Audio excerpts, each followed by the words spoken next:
Zoti Bushati, duke komentuar këtë moment, që një fabrike madhe votash mund tjetë edhe në mënyra si votohet në Shqipëri, kemi mënyrë krejt tjetër nga që ndodhë me. Pra, i prish do të punë Velia i Ramës në këto zgjedhje, ju keni thënë që nuk i prish era erës. Por, vazhdojt mbetemi i bimë. A mund të ndikojë në rezultatin e PS-s në Tiranë? Zero. Zero, thoni. Zero. Madje, ngjarja e fundit dhe kthesa që mori, pra, Veliaj caktoi një kryetare që donte ai. Për atë pak grup mbështetësish që mund t'i kenë ngel në bashki dhe që nuk ishin kaluar nga Rama. Me tërheqjen që bëri, çfarë ndodhi? As këta besnik të fundit nuk do i rinë më, se kuptuan që ky kur lën balt veten, ky lën balt dhe ata që do e ndjekin. Kështu që në këtë kuptim ky që akti i fundit që Veliaj pothuajse u shkri. Po të marrim dhe shumë gjëra tjera që i ka ndodhur ditë e fundit, pothuajse zhdukja e gjithë njerëzve të tij nga parlamenti i ardhshëm. Do me thënë hiq në i Fatmir Xhafa që edhe ai mund ta ndroj, besoj se do ketë më njeri të Veliajt siç ishte parlamentin aktual me një grup parlamentar. Pra, politikisht Veliaj është asgjësuar dhe nuk do ketë influencë. Aq më tepër që ky është një film i parë, se e kemi bërë këtë debat shpesh herë, kur u iku Ramës Sajmir Tahiri, tani sa i fortë Sajmir Tahiri në Tiranë dhe do ketë. Rama ka një gjë që nuk e di, politologët duhet ta studiojnë, që sa më shumë kriminal dhe ajdu t'i shkojnë në burg, aq më shumë ai rritet elektoralisht. Në asnjë sistem demokratik kjo nuk mund ndodhi, vetëm Shqipëri ndodh. Kështu që dhe këtë herë Velia në burg votat lartë. Vetëm që këtë kontrast, Tahiri ishte i shkarkuar, nuk e kishte fuqin që të kishte në dorë shkarkimin apo jo të një punojësi që mund t'jetë potencial. Okej, po prapi ishte një figurë rëndësishme. Inspektori dhe këto. Prapi ishte një figurë. Ka një ndryshim. Pano ti e mendon në një lloj si Bushati? Shiko, unë besoj se Erion Veliaj ka dy lloje influencash në elektoratin e Partisë Socialiste në Tiranë. Është influenca kinetike direkte. Pak shumë fizike, ja thua një mënyrë më shikusit. Influenca e drejt për drejt që ka ai në lidhjet që Ola i përmendi pak, materialet, do me thënë që jo ka kaq punonjës. Jo energji kinetike, po energji.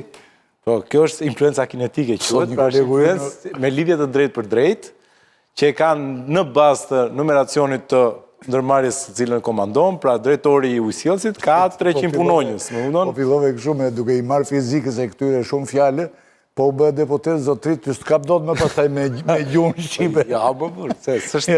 Jo, po bëj shaka. Shumë e njohur. Bëj shaka.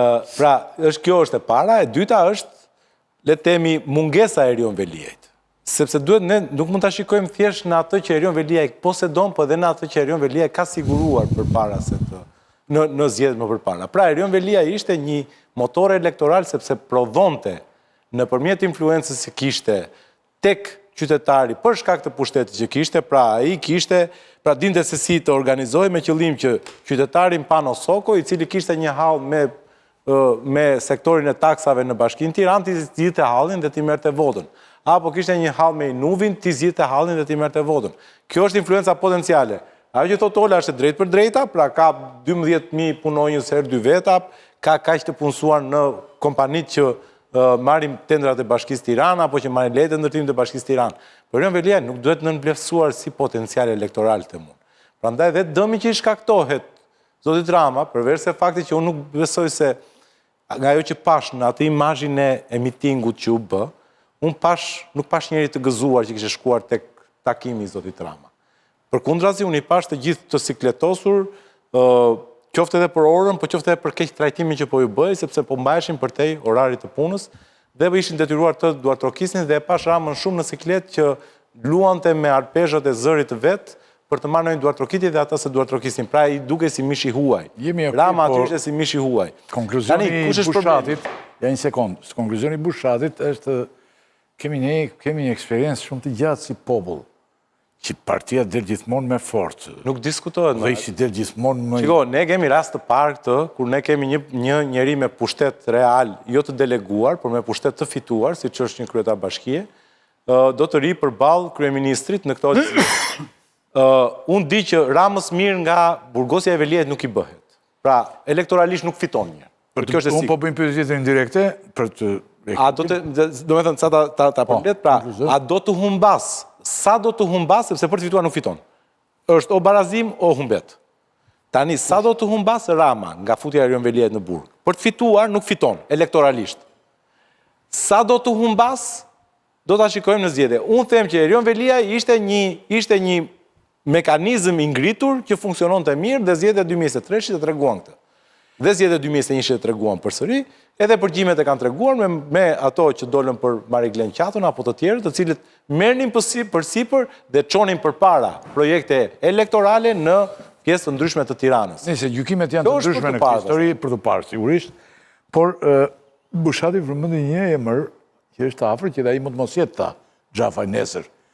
Cilët janë njerëzit e afër të Veliajt, po flasim në rastin konkret njerëzit e pushtetshëm, njerëzit e Partisë Socialiste. Dhe kush kanë tentuar nga ta të ndihmojnë një qeli? Dhe ti do thuaj diçka tani këtu se... Jo, unë mendoj që zoti Veliaj në momentin që u arrestua... Pastaj nëse ti nuk do të thuash, unë do të bëj pyetje tjetër që është afër kësaj pyetje. Jo, unë për këtë pjesë. Problemi është që zoti Veliaj mendoj që ndoq një strategji të gabuar që në mënyrën se si e ndërtoi narrativën e vet pas arrestimit. Dhe unë kam qenë këtu në këtë studio, zoti Veliaj mund të ishte në një situatë tjetër ligjore, nëse do të ishte marrë me çështjen në mënyrë procedurale dhe jo në luftën ose në kurthin ku besoj të vetët e futën. Është e vërtetë ajo që thot zoti Berisha, që në përgjigjet e zotit Veliaj përmendet një term redaktori. Zoti Veliaj, pjesa më e madhe e statuseve të tij janë sigurisht me dakordsinë e zotit Veliaj, po janë shkruar nga jashtë. Pra ai ka folur për thelbin dhe më pas aty është shkruar për ta. Pasur një makineri dhe normale. Një makineri.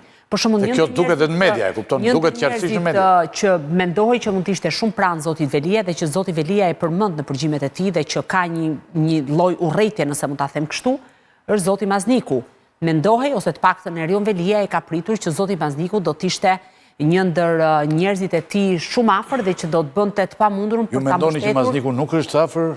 Po duket qartë, unë kam pasur mundësinë të shikoj disa, ose të informohem për disa nga përgjime, dhe po të shikosh mënyrën se si zoti Veliaj e atakon apo e sulmon dhe gjuhën që përdor ndaj zotit Mazniku, kuptohet shumë qartë që mes zotit Mazniku dhe zotit Veliaj ka një krisje shumë të madhe dhe rrugët e tyre janë ndarë.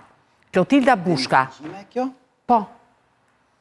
Në ato informacione që kam unë, dhe zoti Mazniku, pra në emër të zotit Mazniku, zoti Veliaj flet me një urrëtie dhe flet me një gjuhë në këndvështrimin tim pa përshtatshëm, nuk është një gjuhë që i drejtohet dhe adresohet një miku